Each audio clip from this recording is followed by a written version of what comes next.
Welcome to the Fantasy Footballers Dynasty Podcast with Borg, Betz, and a baller.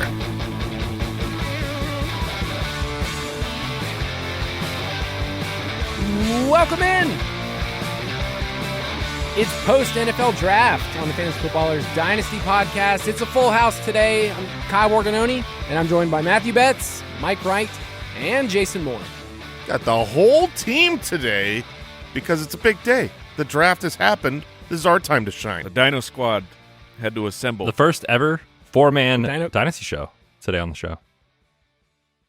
Yeah, Is that not true? I bet Kyle has records. I have to jump in here, Betz, because I wouldn't be me. We did this a year ago, people. The four of us. Did we? On this exact show. Really? Apparently, Look it was how so good. quickly we forget. We are goldfish. Thank Yes. you, Kyle, for being an elephant. That is true. I feel like it's Mike and I's job just to help anybody remember anything in this company. It about is. what they did, where we are, what part of the year we're in. I mean, it honestly. It's gonna be Maye. It already is, but I'll allow it. When they're hearing this, it will be May 1st. And it will be a grand old time because in your ears, we're going to be doing a rookie mock draft. We're going to be going 2 rounds. It's a grand old time in your ears. That's I what like the it. show is. Things people have never said. I've heard Kyle say People that have before. to have said that at like the Grand Ole Opry, right? And then like Thank that's you. a grand old time for your ears. I went to Grand Old Flag. Grand Old Flag. What a bop that people are still definitely singing all the time. When you said those words, I was like, "What are you talking?" I know oh, it once you oh. sang it, but I don't think like I don't think I knew I'm the sorry, exact I lyrics. thought this was America. You're not wrong. Still is America. Still here. Dynasty Podcast people. And it's been a whirlwind weekend on a couple of different levels, okay? I'm kind of glad because we're going to do a 2-round mock, which means we will not be talking about Michael Penix Jr. I can tell you right now, unless you guys... You think we're not going to bring him up? Kyle's just Look what you just did, Kyle.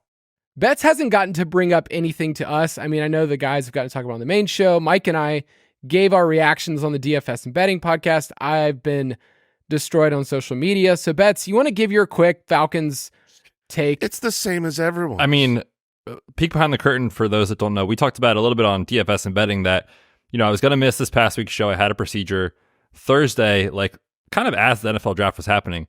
I wake up out of general anesthesia. The first thing I see on my phone, Michael Penix, 8th overall to the Falcons. I say to the nurse, did you see who they just took? Like, this cannot be real. And this woman has no idea about the NFL, like, doesn't care at all. The second question I asked is who the Eagles took, but we weren't there yet. I get home, still woozy, we'll say. I call Kyle. I said, dude, what are they doing? And he just said, yep, I know. It's not good. So I was still with it enough to just realize how atrocious of a pick that was. I don't know, man. It just... You have a team to go all in to win right now, and you just burn the 8th overall pick to ruin your chances to do that. I don't know. Seems like a waste of a pick to me. it's okay because if he doesn't play for 4 or 5 years, that's a great problem. It is. It's a great. I love having my number 8 overall pick not help us for a long time. It's such a great problem to have. Right. Who did they take in I have nothing to in round defend. 2, Kyle? Wasn't that guy like a developmental prospect too? They took, a defensive tackle, Rook Aurora, and yes, they definitely took him ahead of everybody else's boards. It was a bad job. Every time I read that name, I just hear like a dog howl. Oh, okay. All right. Pretty much, if you're looking at draft grades, the Falcons, not just because of the Penix pick, but across the board, just reached on so many other people. So it wasn't great. I do want to caution people because I've seen people in Superflex leagues try to get really cute with Michael Penix and figure out, like, maybe I'll find the spot. There's really no precedent for this, right? Of us saying, here's the advice to give for a player that the team has said he might not play in 3 to 4 years. Like, there's not a great draft spot for him, even in Superflex leagues, right? Right. It's difficult because you are drafting. It's ironically the same as what the Falcons are doing. You are drafting a guy that is not going to play for your team for a couple years.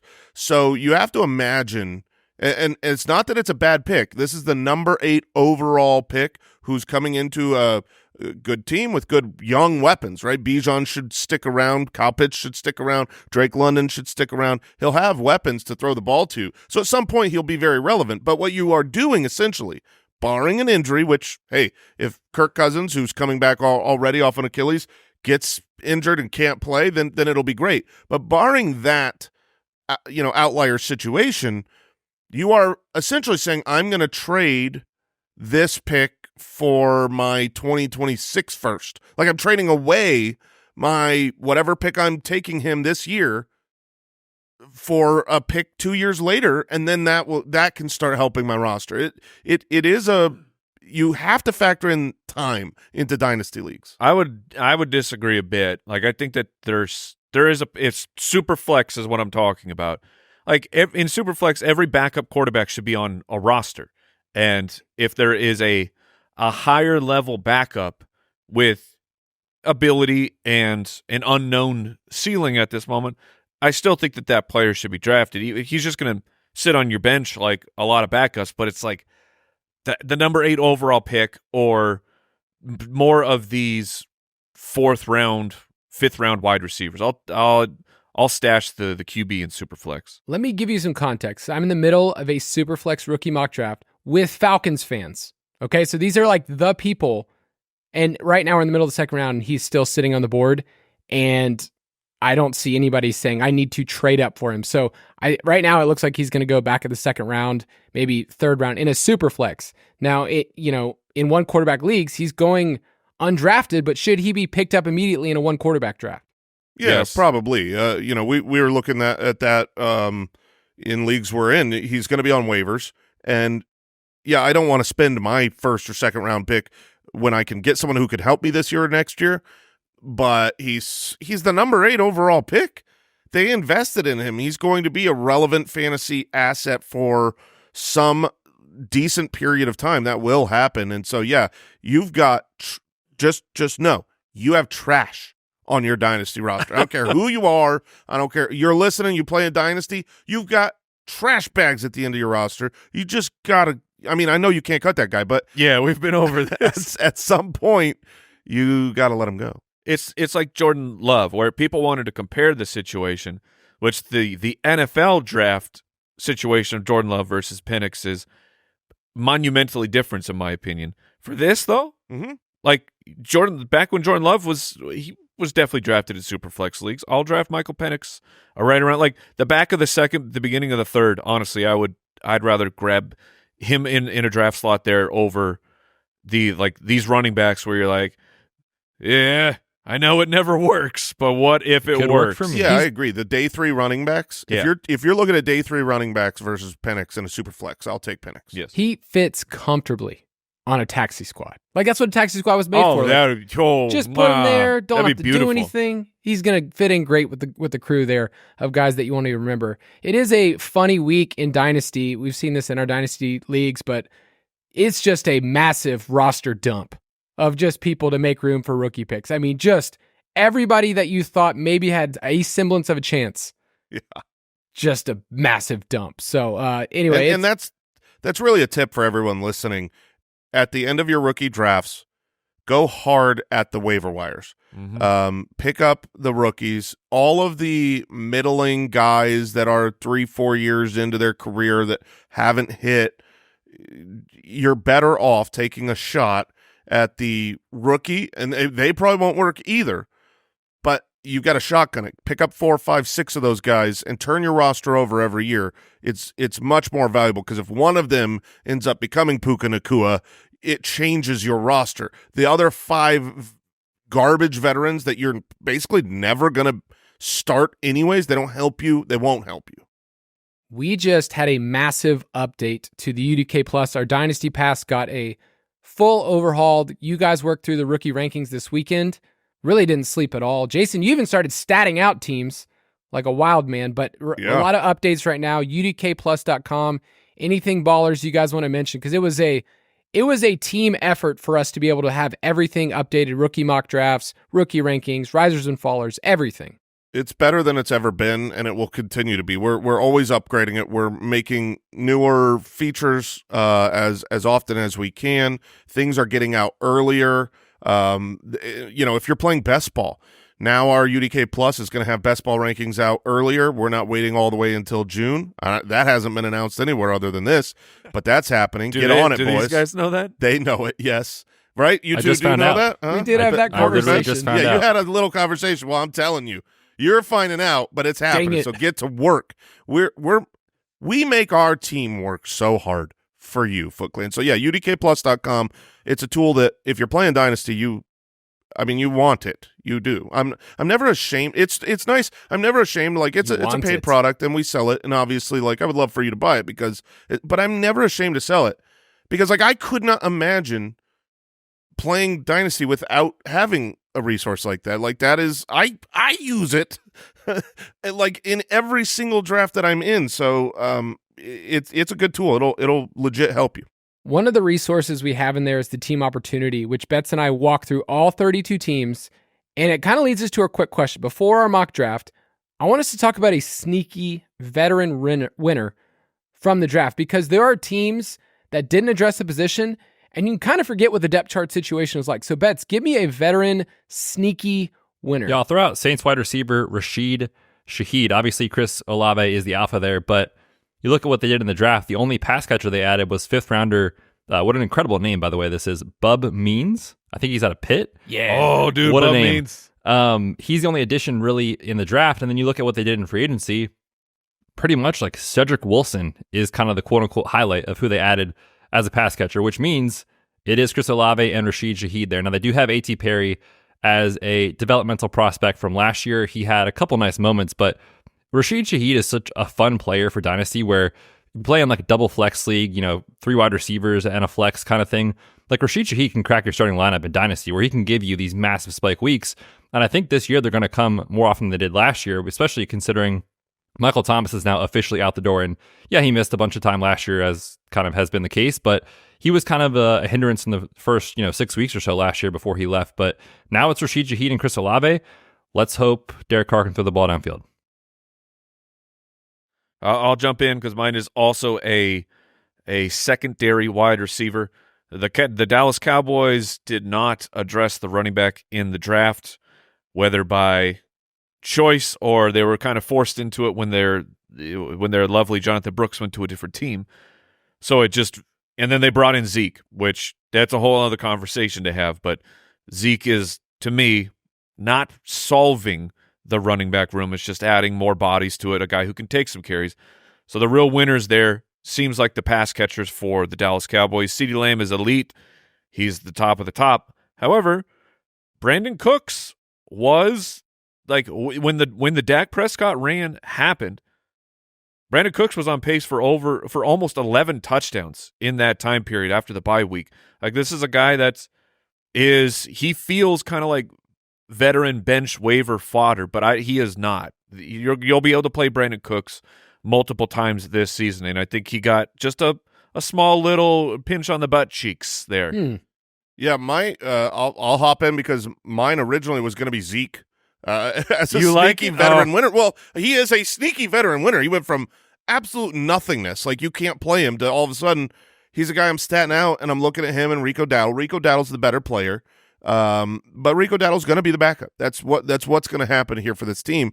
And you're probably talking about 225 to 250 carries for Zeke this year, 6 rushing touchdowns. I mean, he's going to be inefficient, but volume his way to fantasy relevance. This is not a guy in redraft leagues I'm going to be drafting as one of those dead zone running backs. But in your dynasty leagues, you want to talk about a veteran who really benefited. I mean, it doesn't get much better than Zeke, but the other running back that I'll throw out is Devin Singletary. Their depth chart is awful. I wondered if they would take a look. I mean, they had too many holes to fill, so I didn't really expect it to go differently, but they only drafted a 5th-round running back, Tyrone Tracy. And if you look at that depth chart, Tyrone Tracy coming in the 5th round, I'm not scared of him. Eric Gray last year did nothing. Gary Brightwell. There's a reason Saquon got everything. I mean, obviously he's Saquon, but it's because they had no one behind him, and Devin Singletary has no one behind him. So Zeke, Singletary, 2 veteran winners from draft day. And those are players that you probably had on your roster thinking like, okay, well, it's probably the end. But to have new life breathed into any player, I'm going to talk about Tyler Conklin because Brock Bowers I love this one. He was seen as the pick at 10 for a long time, like the betting favorite. And he escapes the draft with them not addressing it all. They took Jeremy Ruckert a couple years ago in the 3rd round, but really hasn't got on the field very much. I think it's 17 receptions in a couple years. But guys, did you know that Tyler Conklin is one of 5 tight ends to see 80-plus targets each of the last 3 years? Travis Kelce, TJ Hawkinson, George Kittle, Dalton Schultz, and Tyler Conklin. In fact, he's had 87. That's not a great stat for your point, though. What? 80 targets? No, my point is if he's already had the volume and he's been pretty worthless, it doesn't seem like that's one of the – you know what I mean? Like that's a stat where it's like, oh, that's really cool. So why hasn't he done anything? The same reason when you talk about Garrett Wilson having targets the last 2 years. That's fair. Quarterback upgrade, get the targets. I do like Conklin this year. Are you poo-pooing on my argument, Jason? Are you a little He's peeved at me? poo-pooing your stat. I just don't like you, Kyle. I tried peel back the curtain. We had a fight yesterday because I was trying to trade for Troy Franklin in one of our Dynasty leagues after he selected him, and we couldn't get to a deal. And so my coping mechanism is to hate the person. It's anger and rage. It's anger, rage, hatred. The things that feed the soul. Yeah. Yeah, I believe you said we will not be friends for a while, but one day we will. But he just kind of pushed it off. When you trade me Troy Franklin.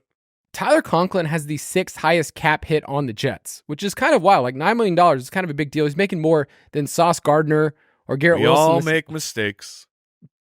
Anyway, all of that to say with Tyler Conklin, you thought he was dead. And yet I think you can get some serviceable weeks. We'll see with Aaron Rodgers. His tight ends have seen kind of an 18% target share, which is nothing to shy away from. Like this team is going to be interesting to figure out, like, can it work? Do they have the downfield targets with guys like Mike Williams, or does Malachi Corley end up taking some of these short area targets that we're used to, these little dump offs from Tyler Conklin? But hey, 80 targets, guys. I mean, that's not just 87, 80. 87, 87. I was going to say, you need to highlight the fact that he's had 87 targets in 3 straight years. I mean, what? So you know, how to what stat I'm him out. statting him for. Yeah, that's an No easy more, no layup. less. Before we go to the mock draft, I want to go back to Mike's pick of Brandin Cooks because while he was talking him up, I just wanted to look and do a little. No, it's more in support of what you were saying. Scared of breaking news. Yeah, that backup or that back half of the year breakout for the passing game, and I truly do believe, based on this draft, that they will continue to pass the ball just like they did at the end of the year. You're talking from week 8 on. That was when they had their bye week in week 7. That's 11 games in the second half of the year. I did not realize Brandin Cooks during that time was the wide receiver 15. Yeah, because he was like a touchdown almost every single week. I mean, he was very, very relevant, and they're going to be throwing the ball a lot. So I like that veteran pick. Yeah, and if you want to go in the Ultimate Draft Kit Plus, there are tons of other names, I mean, that we could have brought up that you can find and maybe get them on the cheap, maybe find a 3rd-round pick or something that you could trade for. But let's take a quick break, and then we'll get to our mock draft.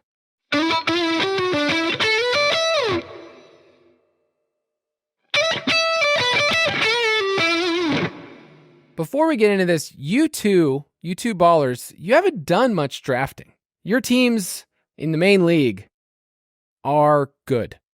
Our teams in the main league are very good, and so we draft very late, and we've also traded some of our draft picks. So I think you and I both had a 3rd-round pick in our main league. However, in the league that all of us here play in together, we do have our pick in all 3 rounds. And also, Mike, you crushed that draft. Oh my goodness, thank you, Jason. You yourself have done very well. Thank you, Mike.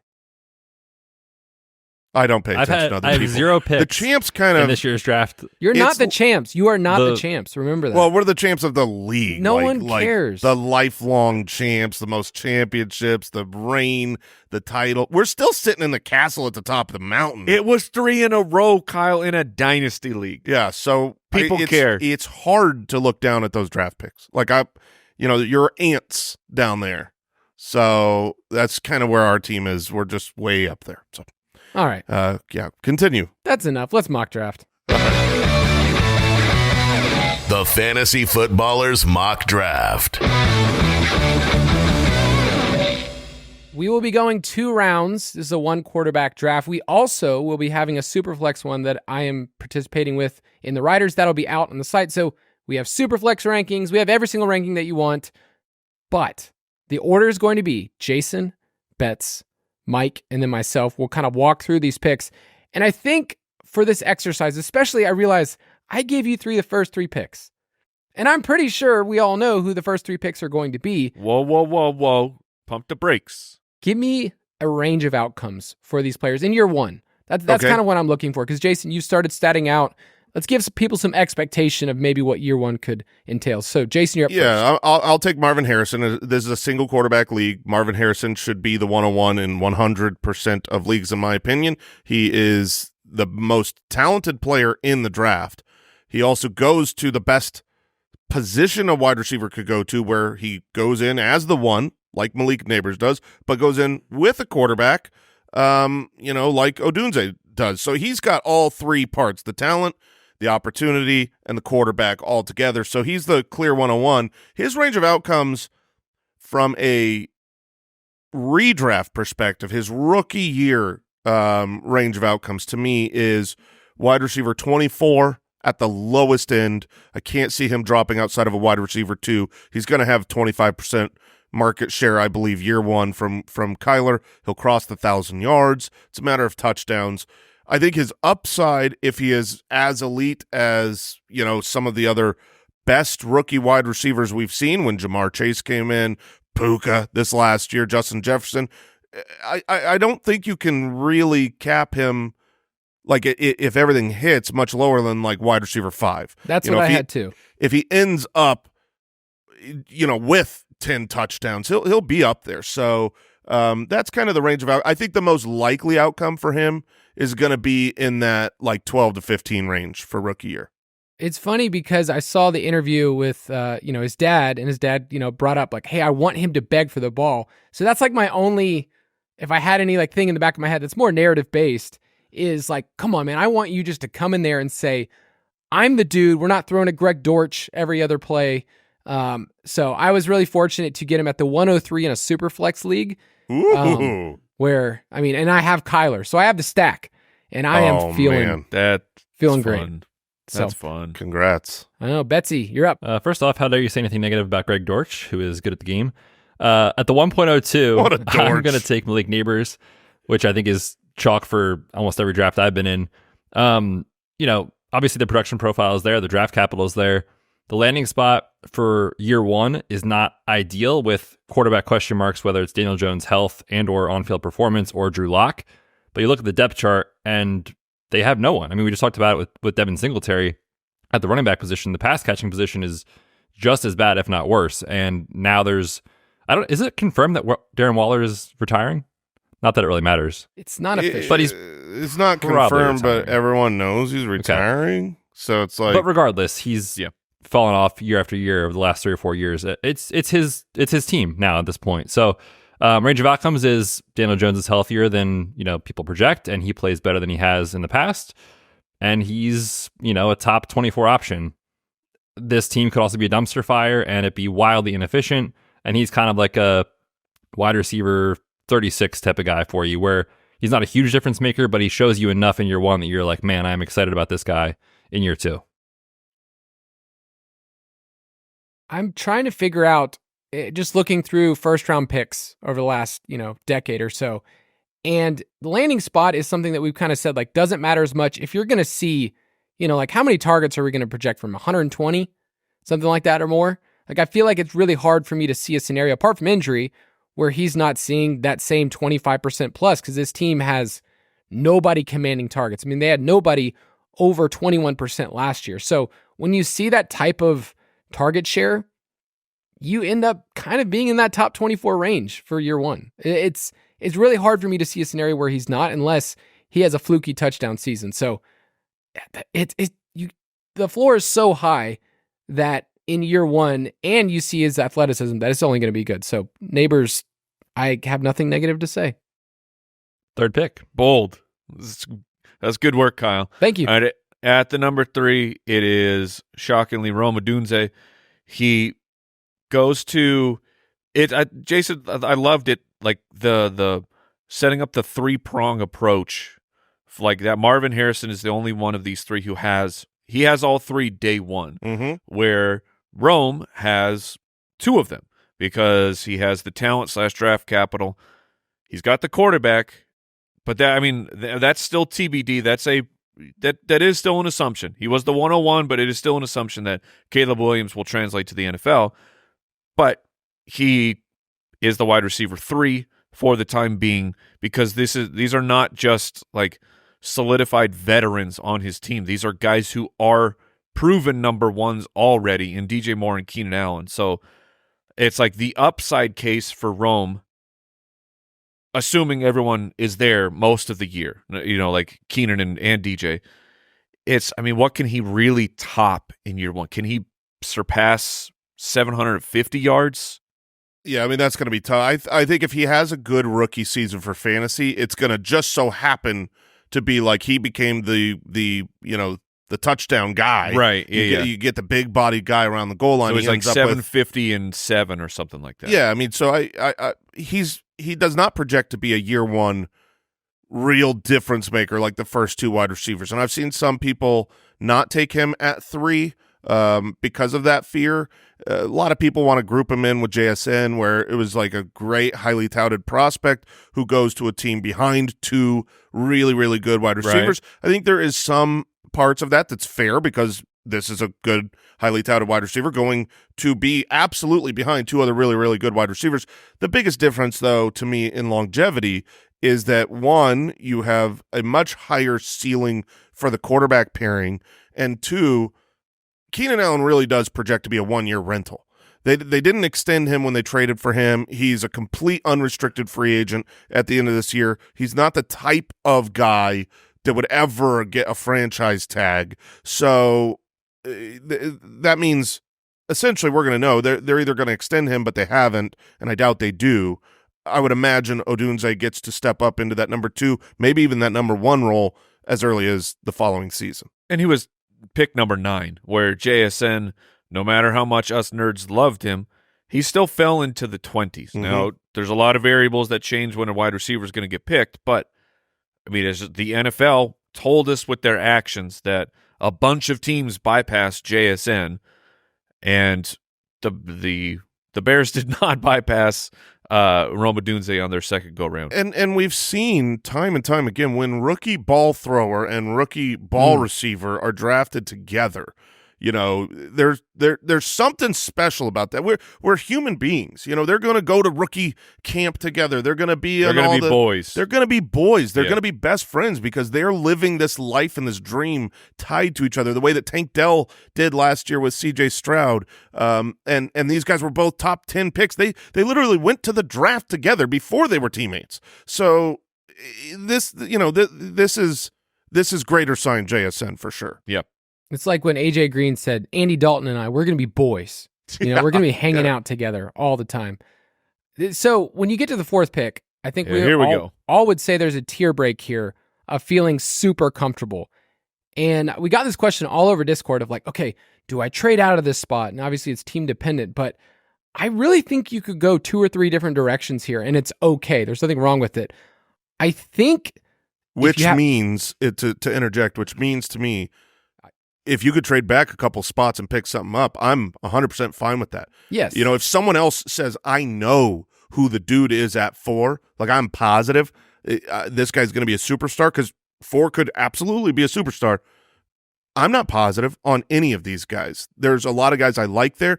So if I could trade back only like 3 spots and get the guys that I see in the same tier, I'm happy to pick up, future capital, get me an extra first and a year or 2 to move back a couple spots. Heck yeah.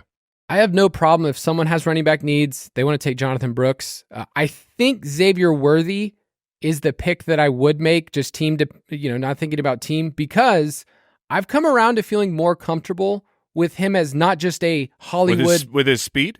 That I think I'm okay with too. Still grinding the tape on that, We're Mike. fine with it. Just let him watch the tape. We'll see how the NFL actually feels.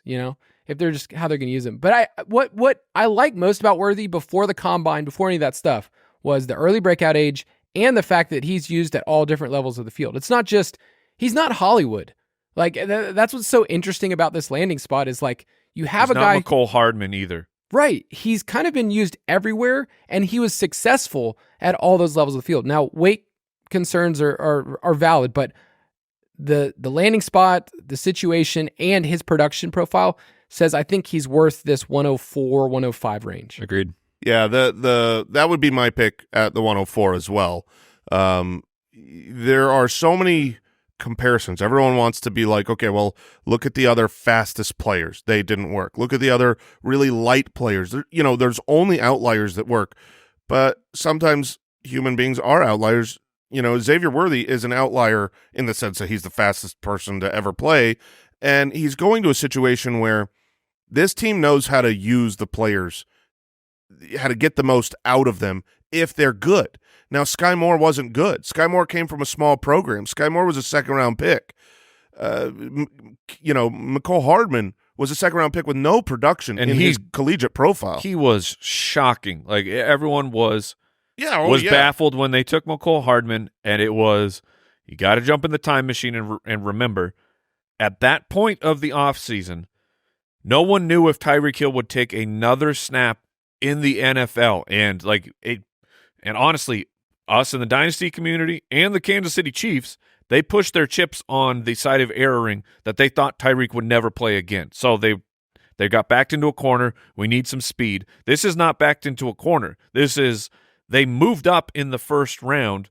This wasn't when they drafted Worthy. We went, huh? No, it was, this 100% makes sense, and this is a fascinating pick, and I'm in. Yeah, they're 4 picks away. And they're sitting there going, they're worried they're not going to get this guy. That tells me they have a plan for this guy. They traded up for him. And, you've seen this. Deshaun Jackson, I mean, he's someone you don't usually try to comp people to because he's a one of one. He's a one of one. But he does have a lot in common with Xavier Worthy. And I bring his name up only because Andy Reid coached Deshaun Jackson with success. Like, he's used a player that has that skill set to success. So I do like Xavier Worthy here. He would be my pick as well. It's scary, and tell me if you guys working through this. Like, we've done the mock drafts a couple of times before, you're doing it. And I think it's scary to look at 104 and going, I'm picking Xavier Worthy because all my other mocks the last couple of months had him around the, 1-2 turn. And you're like, oh, this feels like such a big pick for such a light dude.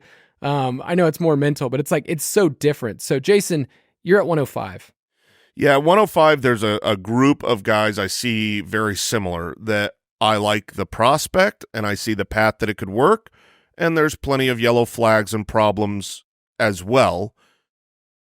So if I'm in that mix and I'm kind of, I'm looking at Ladd McConkey, Keon Coleman, guys that I really like a lot, and there's some that I don't. At that point, I'm going to take the first running back that was taken in the NFL draft.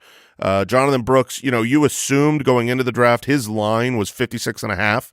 It was basically the big board thought consensus was that the first running back to come off the board would be maybe at the Cowboys at 56. I think they certainly thought that was going to happen. And then you have the Panthers, trade up and get that guy early. He fits the skill set, that they had with Rashad White, Dave Canales, the new head coach. He talked in the press conference about how much they want to run the ball, even if they're not having success. Like, that opens up the play action. They're good, but they want a back that has the 3-down skill set, and the cap investment into him, combined with what I thought was phenomenal tape. I really, really liked 2 running backs in this draft class. They were the first 2 drafted in the NFL. I'm not too worried about the ACL.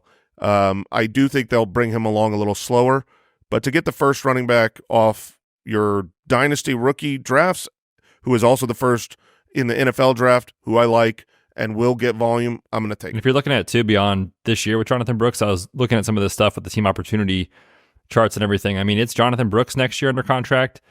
And technically it's Miles Sanders, but it won't be Miles Sanders after they cut him next year and save about $3 million. So literally after this year, it's Jonathan Brooks and no one else. And yeah, they'll add, but he's the short-term answer and the long-term solution here, I think, for the running back position. And he's really good. That's an important part of this. And the fact that they want to utilize him as a pass catcher for fantasy football, you need that. And so you don't know about the touchdown opportunities, the quality of the offense being led by Bryce Young, but I mean, Baker Mayfield leading the Buccaneers last year was not the best, but when you dump it off over and over to the running back, you get, number 7, Rashad White running back, even though he was like 3.5 yards a carry. All right, 107. Back to wide receiver. I'm going to take the guy that went 23rd overall. 106, sorry. I can't count. You learn to count. Are you still under the influence of anesthesia? Possibly. I'm going to take Brian Thomas Jr. here, 23rd overall to Jacksonville. Ironically, we were recording this on the same day that Zay Jones got cut. Not that it matters a ton, but it opens up just an immediate opportunity for the 3 wide receiver set to be Brian Thomas Jr., Gabe Davis on the other side, and Christian Kirk in the slot. We've talked a lot on this show about, Trevor Lawrence and his fantasy outlook and how he might be a little overvalued in fantasy circles, but he's a good NFL quarterback and he knows what he's doing. So you look at the lack of ability for Gabe Davis to earn targets, there's an opportunity for Brian Thomas Jr. right away. And Kyle's talked about this. The targets route run number for a first-round pick is wildly terrible from the underlying metrics type of standpoint, but I am going to follow the draft capital, the landing spot. I'll take Brian Thomas. He's so tough. Like, I think you could take him here. You could take him 3 or 4 spots later. The competition for targets is what the hardest thing is. And then, so if that's what he struggled with in college, it's going to be hard when there's Ingram, there's Kirk, ETN obviously catches the ball in the backfield. And then the hardest thing for me is just this team. Gabe Davis and Brian Thomas have overlapping skill sets of what they're good at. I think Gabe Davis. So I don't know. I think Gabe Davis is going to be literally running wind sprints this year on the perimeter. For a lot of money? Yeah, honestly. And Kirk and Ingram are just going to eat over the middle. I had no idea what their game plan was, but I mean, Thomas, we all thought he was going to go in the first round, but he's a wild card. I think we could look up a year from now and be like, I don't know what Brian Thomas is because he was lost in the midst of a bunch of other pass catchers. But Mike, 107. That's where Brian Thomas is a worthy pick here, as is McConkey or Coleman. That's what I was going to say is this tier is... Yeah, and you can also throw in Xavier Legette and Ricky Pearsall since they were first-round NFL draft picks. There's a whole tier there. That's why I went with Jonathan Brooks. It makes me like your Jonathan Brooks pick more, Jay. Our rankings are different. I see Brooks differently than you. The NFL loved him, clearly. He's the first running back drafted. But I felt like he was a good prospect. I didn't find him to be electric or what I get excited about for fantasy. But second round and him being the guy, it at the 105, maybe you have persuaded me just because all these guys are so similar. We have to talk about these wide receivers. One of these wide receivers is going to hit this group. Yes. And that pick will be a much better pick than Jonathan Brooks. It will. So if you get it right, great. I'm glad you didn't take Jonathan Brooks. You got Brian Thomas, who broke out and became a superstar. You got Ladd McConkey, who became the new Keenan Allen. You got, whichever one hits.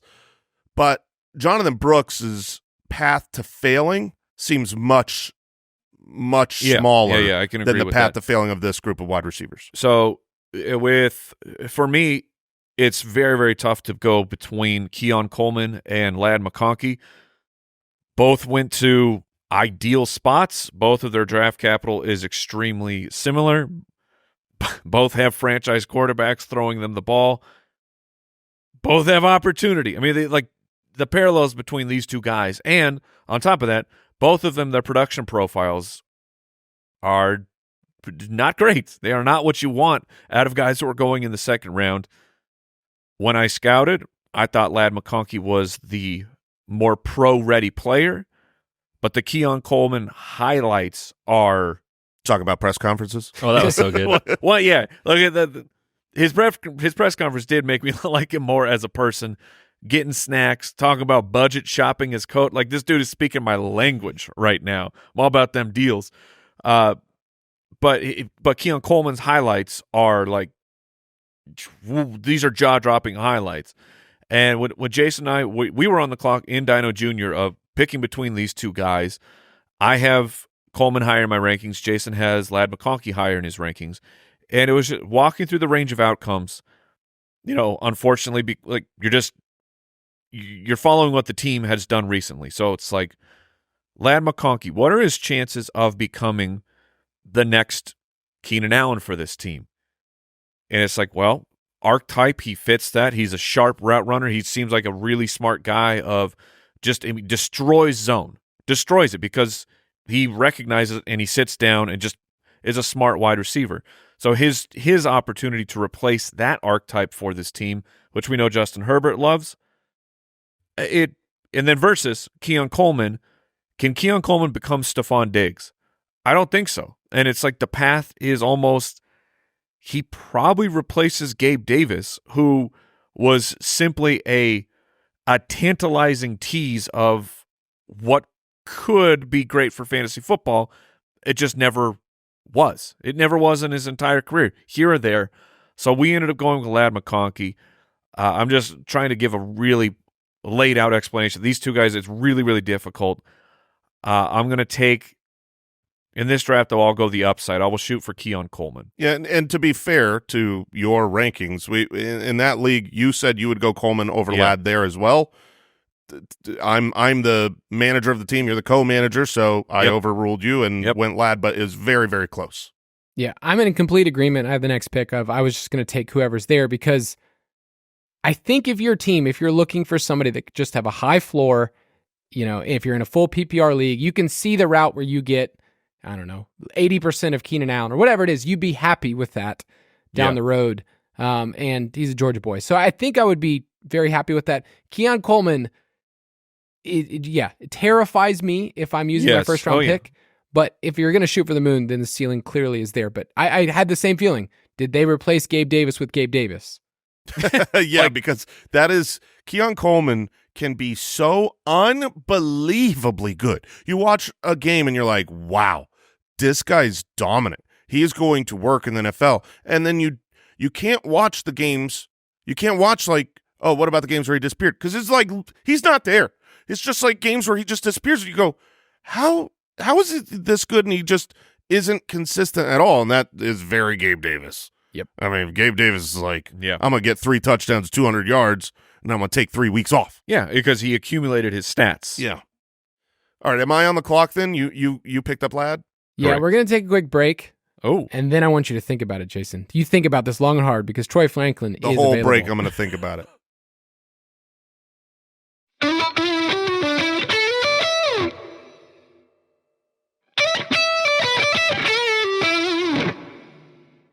All right, we're back. Jason, go for it. Okay, so we just took this 2-pack of second-round wide receivers, and we took them over a 2-pack of the end of the first-round wide receivers in Ricky Pearsall and Xavier Legette. 2 players I really like, and they've got the draft capital, but obviously when you go at the end of round 1, you're usually going, or rather when the Carolina traded up to the end of round 1, he's in a bad position, speaking of Xavier Legette. So I'm still going to push those 2 guys a little bit down. There's 2 players I've got above them.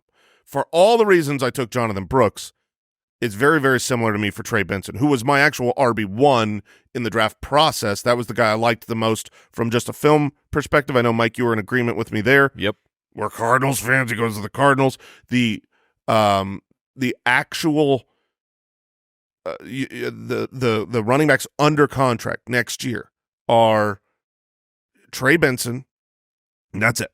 I mean, he is the guy next year.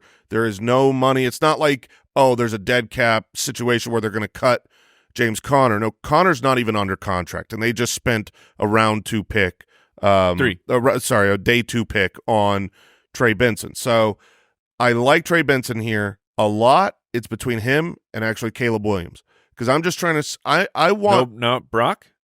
No, not Brock. I don't do first round rookie tight ends. That's just not my brand. And you can criticize me for that and say it's dumb, except it has so far always worked. 100% of the time. So you keep grabbing your hot and awesome first tight end taken in the draft. I'm going to go. Wait, you didn't make the pick? I'm I so thought you picked confused. Trey Benson. All right, I'll take Trey Benson. I was about to go Caleb Williams, but I'm going to take Trey Benson. I do think he works. Everything I liked about his film will translate to the NFL. You probably won't have an excellent year one. Right. I think he'll be involved a little bit. He can catch passes. He'll have an explosive play here or there. And he'll be valuable when there are injuries to James Conner. James Conner has never finished a full season, so he'll have a couple of those games, but you'll have to wait until 2025 to really have the sensation. But Trey Benson, that'll be my pick. All right. I feel like Jason just personally attacked me. I'm going to take Brock Bowers at the 110. This is the range where, like, If you hadn't done it, I would do it with this is the next range pick. where I'm in on Brock Bowers. Now, the landing spot is weird. Broccoli Bowers. That's what it feels. It feels like you're eating broccoli. You're like, here fine, I'll because- do it. It's good. I mean, good. It's a tight end, but it's he's good. a really good good for you. prospect. I mean, he was the focal point of an SEC offense as a freshman. I mean, that's how good this guy could be. Yes. Now, he goes to a weird situation where with Antonio Pierce, they want to run the ball. They just took Michael Mayer literally last year in the second round. Doesn't make sense to me. But this new GM coaching staff didn't draft Michael Mayer. They drafted Brock Bowers, and they were talking about him as their post-draft presser. I thought it was interesting. They called him a move receiver. They didn't call him a tight end. I think they have a vision for him to be kind of this big slot receiver, maybe like a Dalton Kincaid type of guy. So if you're getting that, as a rookie, which, I mean, Dalton Kincaid had a phenomenal rookie year for all things considered. If you're getting that type of scenario at the 110, to me, that's a spot where I'm going in on Brock Bowers and hope that he can be a difference maker. I get it. We're a little bit lower in our rankings, I think, compared to most. But Mike, you're definitely higher than both Andy and Jason. So do you feel similar? Yeah, it's just I feel confident that Brock Bowers will work in the NFL. It's going to take time. Like using a first rounder on a player you don't feel like is going to help your team right now. It can be difficult, but you are also in this range, if you're in the back of the first anyways, of not every good team has a good tight end. I'm talking about for fantasy football. So if you can get another shot at having a guy who could become an elite tight end, I'm very open to it right here. Yeah, obviously if it works, it's great. If you get one of the very few tight end difference makers for fantasy, the value of having a Jimmy Graham, a Gronk, a Kelsey during their heydays is enormous. And so you got to take your shot. He is talented. This isn't speaking anything against his talent, but I just know that the way that the NFL works, tight ends don't usually do for fantasy. Even if they're a good tight end and Right. helping their franchise, they don't usually do for fantasy what we dream of them doing for fantasy. Eric Ebron was supposed to be the dude, top 10 draft pick, higher draft capital. Kyle Pitts was honestly is the best prospect to me that I've ever seen. He had 1,000 yards as a rookie. OJ Howard was supposed to be the dude. That OJ Howard draft, there was a tight end who broke out for fantasy in that draft, but it wasn't one of the three in the first round. It was George Kittle. It was George Kittle after Jake Butt and Michael Roberts and Jonnu Smith and Adam Shaheen and Evan Gerald Ingram Everett. broke out. Jake as a Butt rookie. reference. I love it. Yeah. I mean, I look back and I'm like, okay, Gronk was great. He went behind Jermaine Gresham in the draft. Jimmy Graham was great. He went behind Ed Dixon and Tony Moeaki. You got Mark Andrews was great, but it was Hayden Hurst, Mike Gesicki, and Dallas Goedert ahead of him. Even this last year, Sam Laporta, rookie sensation. He wasn't the first guy drafted. It's Right. like never been the first guy drafted. So I hate. So I should have taken. I want Brock Bowers on my Senator. team, but I would have preferred. That's what you're saying. Well, no, because then you're condemning him. You want to not be the first one to draft one. My point is, if there is sensational high upside wide receivers or like quarterbacks that have a much higher hit rate, I would rather take them. When that tier is gone, that's when I would come in for Brock Bowers, but he's always gone by then. Yeah, is this where the quarterbacks are, Mike, at the end of the first round? We haven't had Caleb Williams. Jaden Daniels is kind of on the board too. It's kind of between the quarterbacks and these wide receivers, these late first-round wide receivers. And this is, I think, very team dependent. If you're in a single quarterback and you have two good starting options, I'd probably take the swing at the wide receiver, just another lottery ticket, even though they don't feel like the best lottery tickets with where they went. But I'm going to take Caleb Williams right here. What is his true ceiling? I don't think it's a top 3 guy. You're hoping that he is a top 10, maybe top 8 perennial. And I can't even say that word. Perennially. No one help him. Perennially. I got it. Yeah, it's perfect. There. You got there. We got there. First try.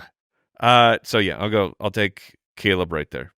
I'm going to simplify it and just take Jaden Daniels so Jason can sort out between the wide receivers. I think Daniels belongs at this 1-2 turn in one quarterback leagues. I get it if you already have a top-end quarterback, but if you want to roll the dice for somebody that could be and could break fantasy, he'd be the dude. But lots of questions here. But Jason, you're at the 201. I was looking while you were on the clock, and I was like, oh, great. I don't have to decide the Ricky Pearsall, Xavier Legette decision because I'll just take whichever one Kyle does. And then you took Jaden Daniels, which I think is a great pick. I don't have any problem taking Daniels ahead of those guys. When I'm looking at there's a big tier break to me between the rest of the wide receivers that are available and the situation, of the guys that went in round 3 or even some of the ones left in round 2. Between those guys and the first round picks, I'm going to go with the draft capital. The situation isn't perfect for Ricky Pearsall going to the 49ers right now because it's very clogged and you don't know how he can be more than like the 5th target. But obviously that could be cleared away with a trade coming soon. I like the tape. You don't believe in Bryce Young. I should say I don't believe in Bryce Young, but maybe with Dave Canales coming in, the quarterback whisperer who worked for Geno, worked for Baker, maybe he can fix things. I'm going to take Xavier Legette. This is a player we've talked about this whole pre-NFL draft process. You're still going to do it? I'm doing it. I told you from the get-go. I said, look, the process is bad for players like this. A 5th-year breakout doesn't work. He was almost 23 years old when he's like finally beating up on these little boys, and it worked for college. I don't know that translates. I've told people don't draft Xavier Legette, but I'm going to draft him because I believe in him. I know that like analytics say he won't work, and so I'm going to really just trust my gut on this. I don't usually like to do that. I don't like going taking film and throwing the other one out. But it's not completely throwing the other one out because his production profile in his final season was outstanding. He was great across the board. He was just awesome. I don't understand how it happened. But when you got a team trading up for the first round for a prospect that I believed in, how do I not take him here? So I'll take Xavier Legette. That's fair. And he's going to be quite quotable over the next couple of years. If you can understand him. Oh, my Did you hear how goodness. he pronounces his name? He pronounces it Legette. No. Legette. That's how he pronounced it in his first interview. Yes. Legette? Which is even more fun. Well, but he pronounces. I mean, do you know how he pronounces hello? I mean, it's like I don't know that you could take that amazing accent. It's so good. I know how you say your name, but I'm not going to say it that way. No one else could say anything the way he does if you're not from where he's from. He is the sweetest. Like you talk. Keon Coleman has great interviews. What he's been talking about is so fun. But the smile and the southern, I don't even know. You can't call it a southern drawl. No, that's more from the more swamps. Cajun. Yeah, it's like the swamp. It's the assistant coach from Yes, the Water yep. Boy. I mean, you can barely, you need subtitles, and it's awesome. I just love that dude. But I don't think we can go with his pronunciation for anything. Fair. Just wanted I to think let we're you gonna know. stick until we're told by some NFL pronunciation guy that it's not. Legette. We need Legette. cameras Legit. on Got it. him and Keon Coleman all year, and it's going to be fantastic. Oh, yeah. We can speed this up. I'm going to just take Ricky Pearsall. Basically, whoever you didn't take, I was going to take. I'm not sure where they're at with the whole trade rumors on Ayuk versus Debo and where they're at with their cap situation, but I think they've got a plan for him down the line. I think this is a guy that if both those guys stick around and you've got Kittle, obviously, and CMC, like the production in year one is going to be almost nothing, but you're taking a swing on the upside, and in the event one of those guys gets moved with a good offense and a good play caller that you trust in Kyle Shanahan. And I am back on the clock here. We have some second-round wide receivers who you look, situation's not necessarily great for some of them, but then like I'm going to take Adonai Mitchell, Jason fist bumps, because you didn't have to do it. Because he's the highest in my rankings. So if he came to me, I would have to do it. And I'm like, no, I don't want to draft him. He, much like Keon Coleman, he can wow you with certain plays, but his production profile it's leaves a lot to be desired. But draft capital, buying into what the Colts are doing, building around Anthony Richardson and being a true offense-focused team. You gave Johnny Taylor the money, you gave Michael Pittman the money, and now you hopefully have found your wide receiver too. Like this will be a very fun team, and I think that if Richardson becomes the quarterback they drafted at number 4 overall, then AD should be a very usable player with ceiling if he actually becomes a true player in the NFL. Yeah, I know I've spoken down on Adonai Mitchell, but it's worth being realistic here that I've spoken down from all the buzz of he's like a first-round draft pick. I think Schefter was talking about he's going to be in the top 20 picks. It was like he was supposed – and I didn't see that. But if you're comparing him to like Alec Pierce, the guy whose role he's about to take, there's not even a – Alec Pierce was not the type of prospect that Adonai Mitchell is. Adonai Mitchell's way better. So the landing spot is great. The draft capital is great. He's got the tools and the moments on film that really say, I see the path how it can work out. So, yes, I don't mind. I would have taken him there too.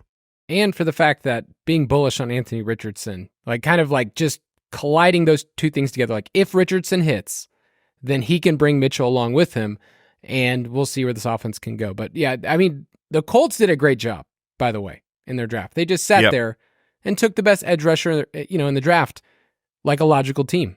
Anyway, 204. I'm going to take Roman Wilson, and I was thinking about the best way to describe Roman Wilson. It would not shock me if we look back at this class and Roman Wilson lasts the longest in the NFL of any of these wide receivers. Like, he just knows what to do, and it's a great landing spot in the sense of opportunity. I'm not saying the ceiling's great, but history. I mean, he got the stamp of approval from the Steelers, man. If you're a Steelers wide receiver, it's like you can ball.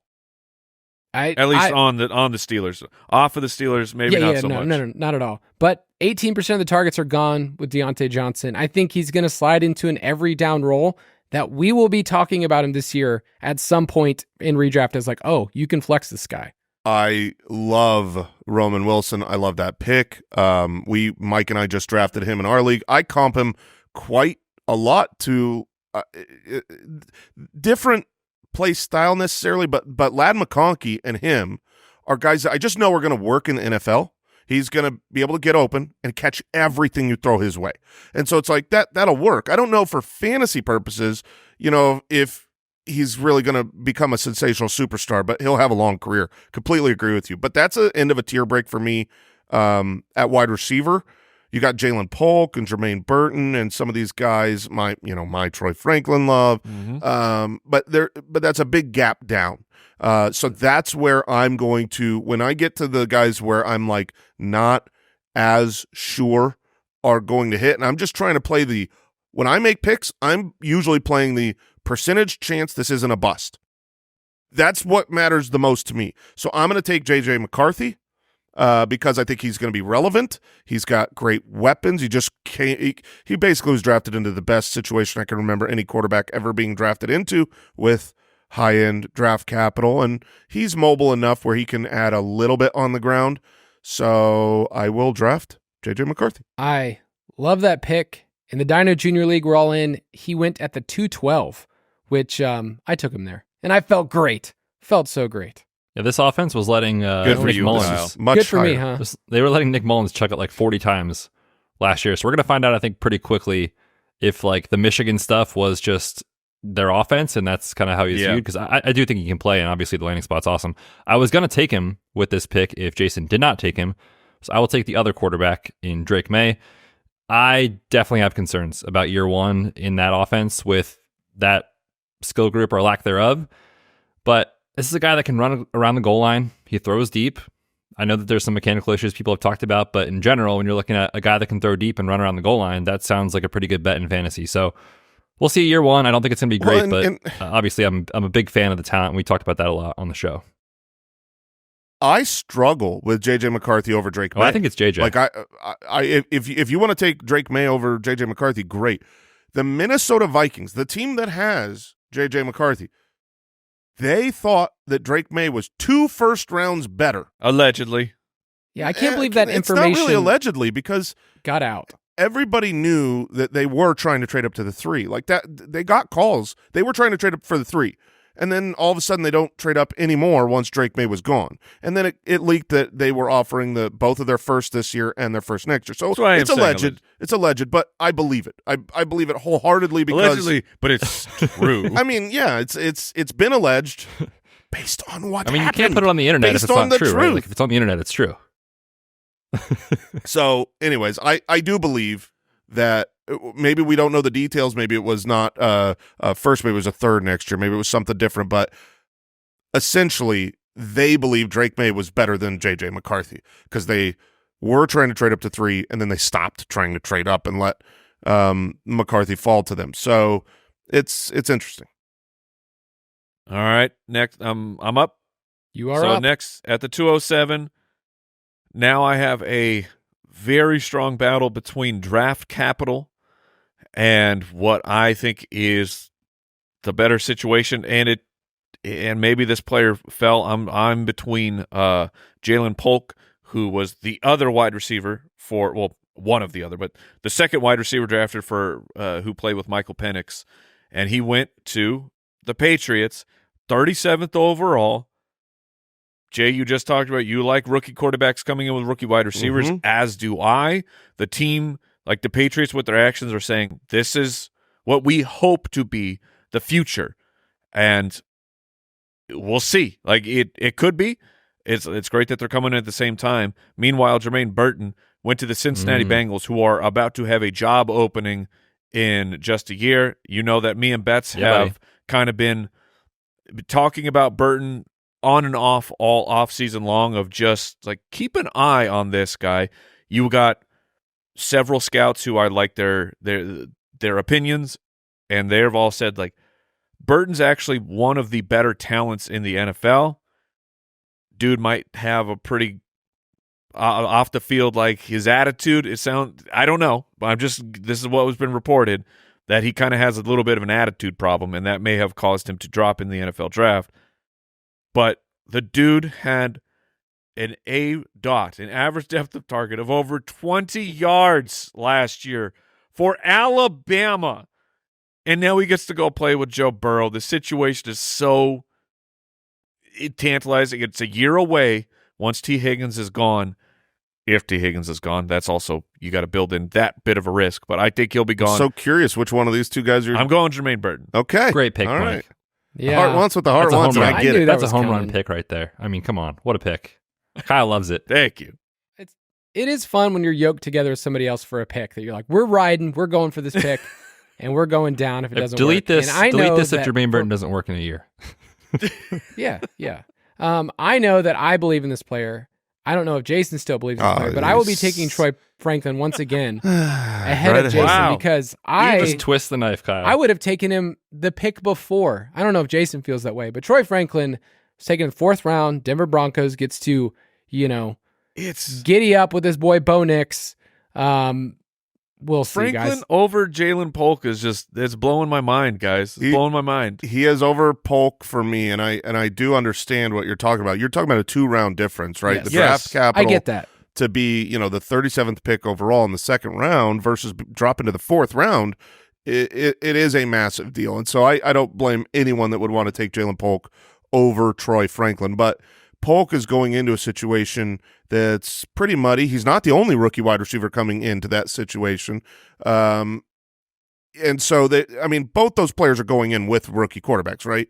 Except one of them was his rookie quarterback. Sure. That he had all of his production. I think he's the most productive wide receiver of all time for Oregon.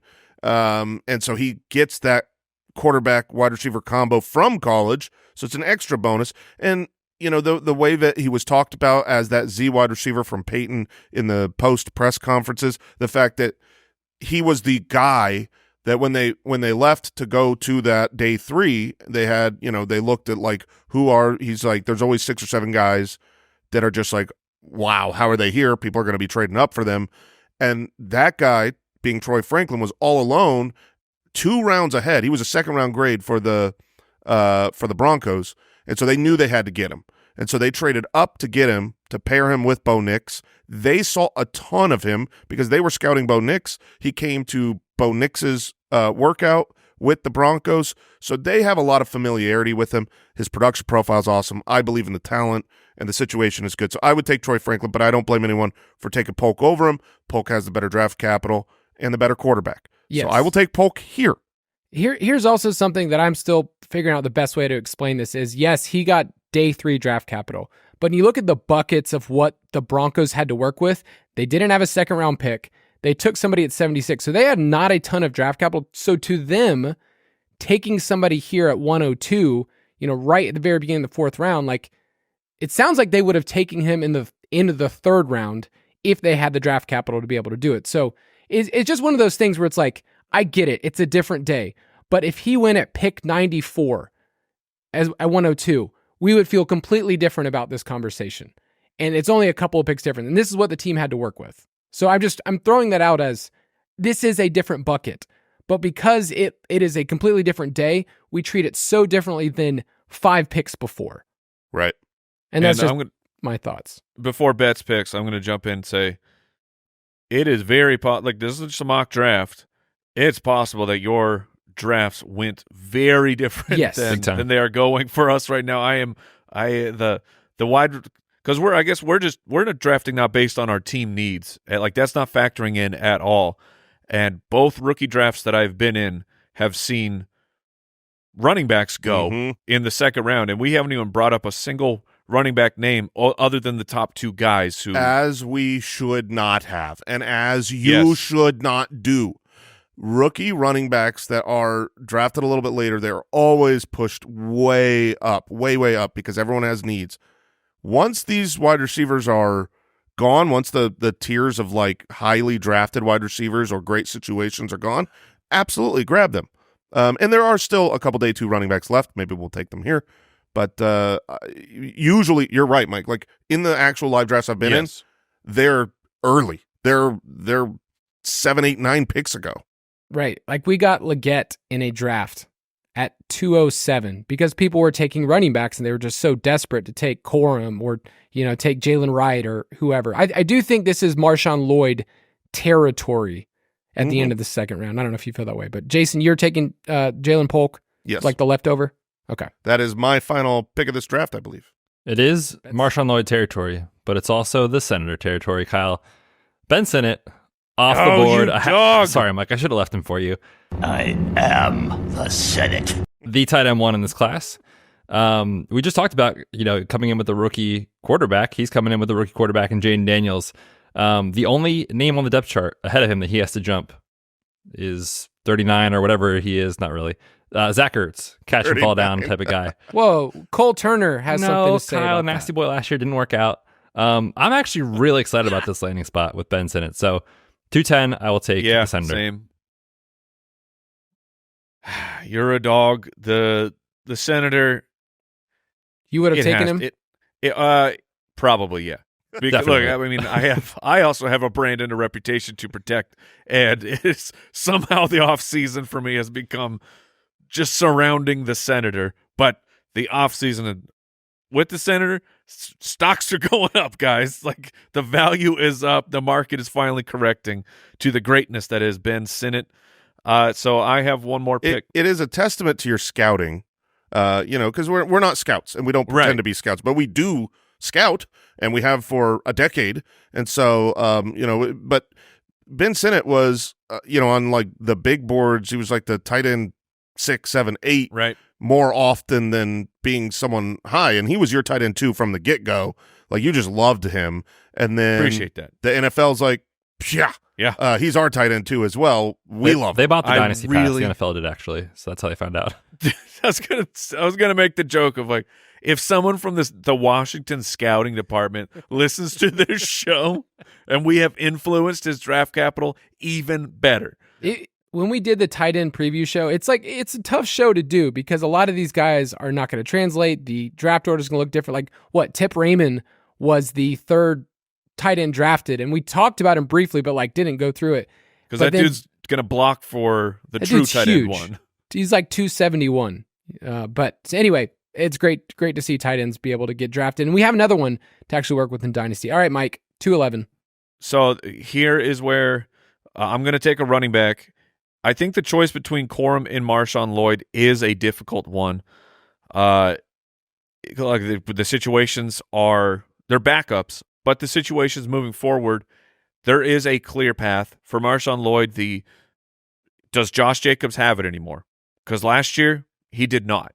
But last year, he was Fat Thor coming in off of absolutely no training camp.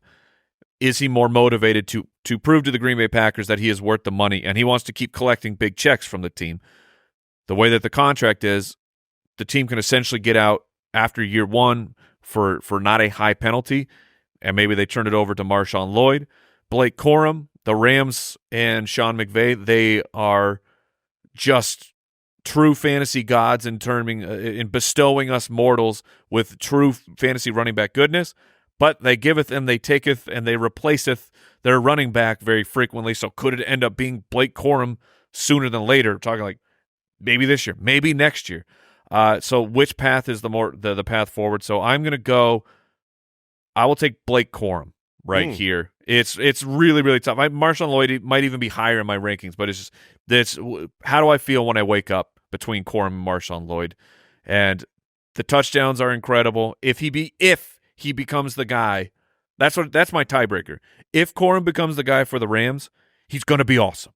If Marshawn Lloyd becomes the guy for Green Bay, he might be awesome. I like that tiebreaker. I prefer the talent of Lloyd over Blake Corum, but obviously the system, like where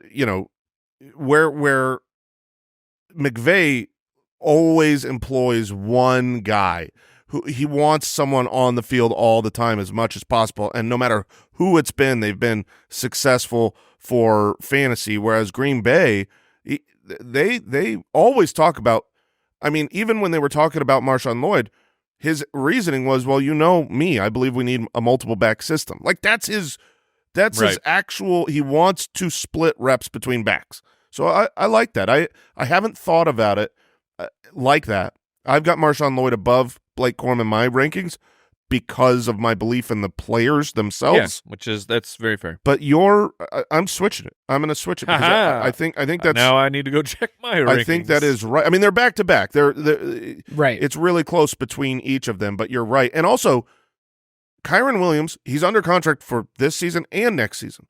But if you don't think that the Rams learned a lesson paying big money to Todd Gurley and then paying huge money to not have Todd Gurley, that lesson will be learned. I think that this is a succession plan no matter what. So even if it takes 2 years and it doesn't happen earlier, Blake Corum will probably be the next Rams big thing.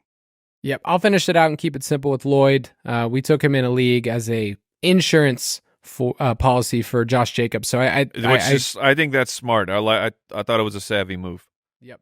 And then we don't have to go deep because all the rankings are there in the UDK Plus, but third round names that I just want to at least throw out is I love Javon Baker for the Patriots. Like there's a non-zero chance that he ends up being the better rookie wide receiver than Jalen Polk.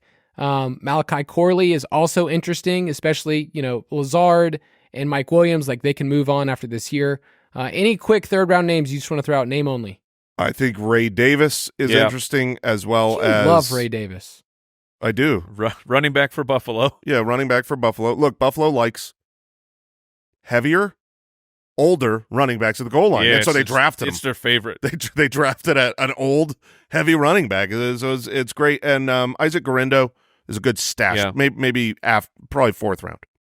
And then let's see. Kyle, do you have one off the top of your head? Or Kyle, I'm sorry, Betz. Yeah, I was going to throw out Jalen McMillan's kind of an interesting guy in round 3. He went in the third round to the Bucks. Obviously, they just re-signed Mike Evans to a massive deal, but Chris Godwin might not be there starting next year, and Trey Palmer was kind of just fine. last year, so he has a path. Maybe it's late in the year this year, maybe it's next year, but actually 2 years ago in this Washington offense, he actually led this offense. It had Rome Odunze, it had Jalen Polk in receiving touchdowns, and he had more yards than Jalen Polk, and then he dealt with injury this past year. So I think there's a little something there with Jalen McMillan. I like that a lot. And I'll throw out the situation is funny because look, Devontae Walker is like when that dude's a Raven. It makes there's just this weird natural fit of how I see him as a player, but unfortunately, that depth chart that'll be nasty for a fourth rounder to try and rise up. They just extended Rashad Bateman. Zay Flowers was their number one. I have no idea why they did that, by the way. Extend him because he's cheap. Well, and also I just read about this and it was like, oh, that's an interesting thing. Remember when he showed up on the like he didn't report to training camp last year?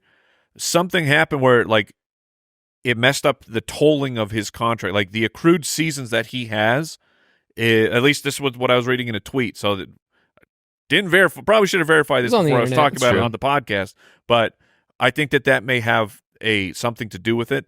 So they also Bateman was open way more than than the statistics show for like his year was wasted.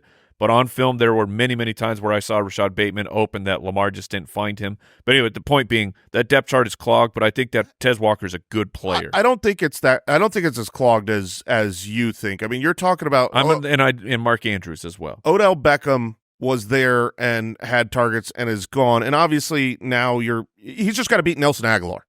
If he beats Nelson Aguilar, he's on the field. I'm bumping him up to even being the 3. Yeah, I am too. I think he will win that depth chart because I liked his tape too. He was to me, he was a poor man's Adonai Mitchell, but he's got a lot of the same, height, speed, downfield ability, and that could match up well with Lamar. That's going to do it for this episode. You can go to udkplus.com if you want to get all of our rookie rankings, rookie mock drafts, production profiles. It's all there. We'll see you again next week. Goodbye. Thanks for listening to the Fantasy Footballers Dynasty Podcast. If you want to take your dynasty skills to the next level, check out thefantasyfootballers.com.